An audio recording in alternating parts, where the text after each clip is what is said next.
Okay. So at this point, what I'd like to do is kind of ask a few questions. I wanted to ask all of you really how you go about, because again, the idea here is this is all within a formal educational context, right? So I'm assuming this teachers here are teaching in an institution where there's a curriculum and there are set goals that we must adhere to, that students must adhere to.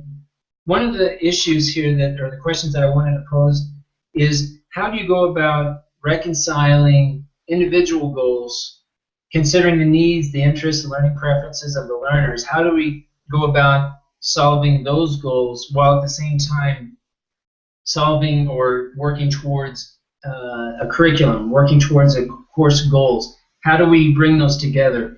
And of course, I'm thinking in terms of academic writing, but this could be more general. It could be really any course that you have given.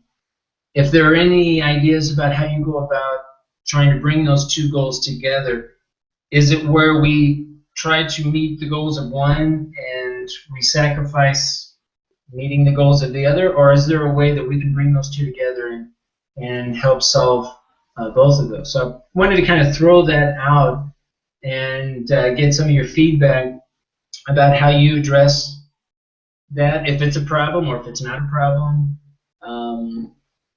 Yeah, so. Well, I can start if you want, Benjamin. Everywhere I go and I speak with my colleagues, they all complain that, or they say, "Wait, everything you say, Maria, is fine, but I have a book to follow. I have this curriculum to follow. I don't have time for this or that." And in my personal context, I can say that I have my own way of teaching and the way that that relates to me as a teacher. But then I have these students that come and they ask me to prepare them for a such and such exam, and even though I said I'm not going to prepare for exams anymore, I had this student this year who was a wonderful person, and I said, okay, let's go ahead. I'm going to help you. And that's something that that is not so me, because I believe that exams are not good for for learning English. But well, that's me. But so what I try to do is to focus on the exam skills and all that, and not to miss the ultimate goal, which is that this student keeps on liking learning languages, and try to infuse that enthusiasm for learning languages, in spite of having to, in this stage, pass the exam. So I try to work on that motivation to learn. That's something that happened to me this year. I don't know. Is the exam that this student is concerned about a requirement for the school where the no, it's just a requirement of the mother. It's just, but there are I know that there are students who have to sit for exams, or I also have this year I also have this teacher training college student who helped me to pass her exam, and she failed. So I said, I'm not good at this. That's why I made all the effort, and I hope she was meant to be a teacher, you know. And I said, well, which is that's what I find difficult to reconcile, you know. Yeah, that's a good point. And you know, I know we've all been in that situation where even like in an institution, if the institution is asking for a certain proficiency test, and we're teaching a general English course, we're up against, okay, how much do we help them prepare for the test, or you know, just teach them English? And you know, this speaks a lot to how we assess how much that influences how we teach and how students ultimately learn. Is how much influence does this assessment have? And you know, trying to reconcile that is difficult. Does anyone else have any Other comments or opinions? I'm just making a little pause to give other people a chance to chime in, but I think we all have strong opinions on this because, if you're not so fortunate to be able to allow people to write what they want to write, that's a problem. For example, the IELTS program is I'm kind of locked into an IELTS system in my teaching.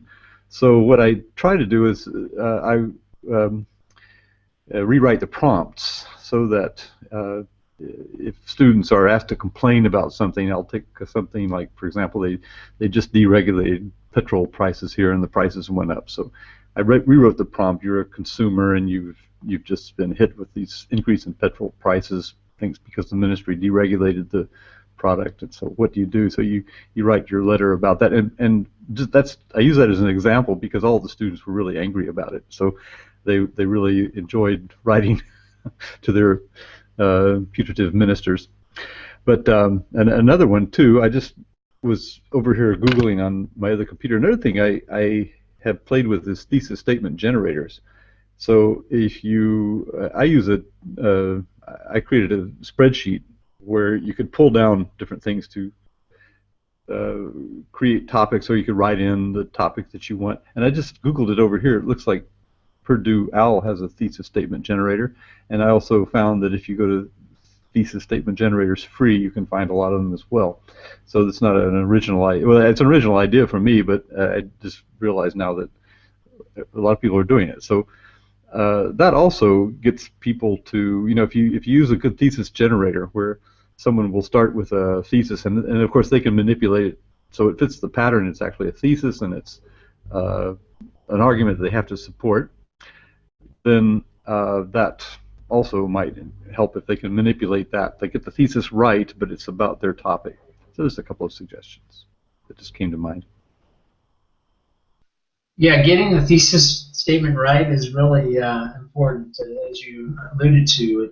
And if they can use this generator, I certainly would like to look at that. I haven't looked at that. Maybe you could share that in the chat room. But yeah, it's important, again, going back to those 4 sentences that I typically work with my students, trying to get that right, making sure topic sentences align, support the thesis statement. I'm curious, Vance, when you mentioned the example that your students do when they're writing letters and things, do you have them write actual letters to actual people to actually use for a particular purpose? Well, that's another thing you could do, I suppose. You could how would you work? I know what you're talking about. You could say, the context escaped me, but you can actually go online and find people you can write to. Yes. Mm-hmm. Yeah, I mean, maybe not the example that you provided would be probably the best situation, maybe. I don't know, but I was just thinking, like, finding, depending on the purpose of writing, what type of writing that you're trying to help them with, but for them to find an actual reason to write an actual letter in English and help them develop that and actually send it and ideally get a response from that person and have them make it a little bit more authentic in that regard. Actually have them use the letter for a particular purpose. Have you explored those? I haven't. That's why I'm asking if you've had experience, or if anyone's had experience with that type of exercise.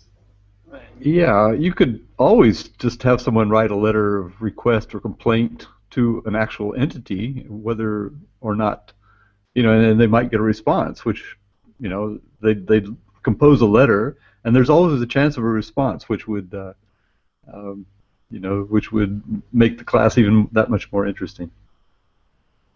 Yeah, and you could actually have that, turn that into a classroom discussion about what might be the anticipated response, and how might they reply, and all of that.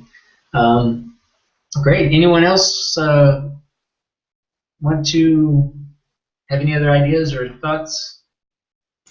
Yeah, just a general. I guess if I understand your first question right, and sorry, it's almost midnight here, so I'm fading a little bit, but I quite often discuss with my co-teacher about the ideal way to teach, how we should be teaching, versus this concept that, oh, we have to do all this testing, we have this testing. And I'm involved in the English conversation classes. And we have our own little curriculum that was approved by on the national level. And I sometimes you kind of want to go, you're hitting your head up against a brick wall, but it's like, wait a second, have you actually read the curriculum? Have you actually read the goals? Because we're working towards these goals, and I don't see, but the argument keeps coming back. The answer is, no matter how you try to run it, and I provide us other information in Japanese. It's one of the Japanese teachers, and I try to provide information to them in their own native language, written by other Japanese people, written by members from the Board of Education on the local level, plus the Ministry of Education, and saying, these are our goals. Our goals are not those tests that you're talking about. But I understand you need that test preparation. Okay, well then do it in your other classes. Don't bring it into our classes that are based on communication skills, speaking skills, and listening skills. So I just go back to questioning, okay, what is the definition of our ideal goal? Or sorry, what is the definition of our curriculum? Do you actually truly understand the curriculum? And that's reach out to all the different students, all their different needs, and make sure they have a great attitude, they enjoy the process of learning, that they develop an interest in the outside world and stuff like that. So I guess to summarize that, it's do they understand, or what is your definition of sorry, I'm losing it here. What am I trying to say? I'll leave it at that. But yeah, the definition of what your curriculum goals are. Yeah, and Gordon, that's a good point. And one of the follow-up questions I had for you would be like, well, how do the standardized tests approach? You mentioned that you give conversational courses. So is there a conversational component to the standardized tests that the students are required to take? And or are the goals of the course in the curriculum, do they specifically mention passing some sort of exam, or are they more conversational goals? Yes, the tests are being talked about, and it's always been, as long as I've been here, 8 years or so, it's been talked about, and changing the test, the entrance exams, to include speaking and listening on them instead of them just being a written test. But until, I think that's one of the big obstacles there too, is until that's actually tested and actually measured and tested, it'll always be one of those, oh, that would be great, but sorry, finished. No. So those are, you're mentioning entrance exams, and there are also exit exams. Is that correct? The students. Is that entrance exams? Yeah, entrance exams into high school and into college. Okay. Okay. So you teach high school students? Not this year. Not currently. Some colleges do have their own individual exams that also include a speaking and listening component to it. But as far as the general national-wide standard, it's just a written test. Yeah, that's we're talking about standardized tests. That's definitely a big factor when we're trying to, again, go back to reconciling these student goals versus curricular goals. When you've got standardized tests kind of looming over us, that becomes a challenge. Okay. Anyone else want to chime in? Well, I guess one thing that I feel some of my colleagues think that they have to teach to the test to the extent that they'll actually insist the students do it on paper because that's the way they have to take it, and that compromises the kind of feedback you can give. I always do my work in Google Docs, or actually, we have Office 365. I've discovered, and we have access to it. And your podcast that you did with us was very useful in learning more about that, actually. And how we could share documents online. But in any event, however you do that, that's, I think, one of the importances of being digital in the process and not being concerned that the students are not replicating the exam situation in their when they actually take the exam, because what you're trying to do is teach them how to write. If they can't organize their writing, they're going to do poorly on the test. I mean, it's not really going to work to get them to memorize something. It just doesn't work, you know.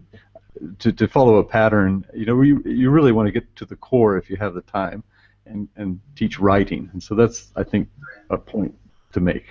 Yeah, and you know, a lot of people, a lot of administrators in particular, feel they forget the fact that the exams are meant to evaluate proficiency, and the teacher should focus on the proficiency. It's not that they can take a test well, which, as we know, may or may not be an indication of their fluency. So we focus on the fluency, we focus on the grammar, the vocabulary, the skills.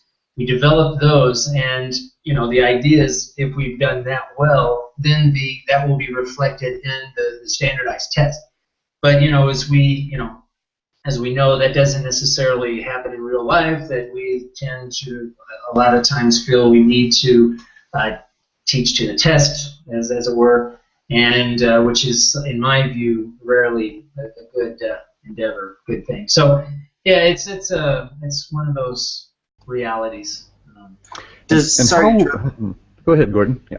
I was going to say, well, you just hit a good point, and that's you're taught to memorize, memorization, and you're taught to learn this formula, this grammar translation formula, and x equals y and y equals z, and then z, anyways. But yeah, you got a couple of things you brought up there too. One, the conditions they take the test in versus how the class is run, and it's just memorizations. So what is your understanding of learning? What are they actually learning? And exactly. And yeah, they're not acquiring. Exactly. And some students just don't take tests well. I mean, they freeze, they get nervous, and it's really not even representative of what they can do with the language. So yeah, it boils down to what is learning, looking at. I can attest to that on a personal level. I've definitely bombed some tests that I know I knew the information grade on. So that's why eventually I got to where I enjoyed essay tests and writing essays so much better than, a lot more fill in the blank or even short answer. Yeah, and that's kind of where we go back to the different forms of assessment, going back to looking at the classroom and putting aside for a moment standardized tests. Looking at how do we evaluate, how do we assess students, and looking at the writing skill, or basically any skill, but looking at writing and looking at how much do we focus on the product itself versus the process, and how do we go about providing feedback for both of those in a timely fashion. So I would throw out another question to you all. What do you think about, or how do you go about looking at your assessment, and how important is the final product versus the process? Well, one of the things I remember doing was, which I often do, since I teach lots of conversation classes, I'm focused on the what. What is it that you want to say? When I took a photography course, the teacher used to say, "Okay, Maria, well, he told me bluntly, this picture is, well, I can't say the word, but this picture is, what do you want to say?" And I didn't know that you could say something with a picture, with a photograph, and this helped me also translate that to teaching. What is it that you want to say, either in writing or is it? And sometimes, every class is a wonderful discovery, because my students, I learn a lot with my students. And so the task or the challenge would be to make them feel comfortable so that they can say what they have to say. Be it a task for a preparation for an exam or whatever. But sometimes the teacher, I find that the students, they just want to finish with it, to get done with it, and they don't say anything. And you can have a full paragraph without any content and maybe a perfect grammar or no spelling mistakes, but what's the point of this paragraph? And what's the point sometimes of saying a lot of words if you're not communicating anything? So that's my view. And that comes to task design, because if the teacher, if the students are told to write a request on this topic, well, then they don't want to say that. And so, of course, they're going to produce the kind of thing that Maria couldn't say a minute ago. So, so your task design is so important. How can you really engage your students? If you really want to teach writing,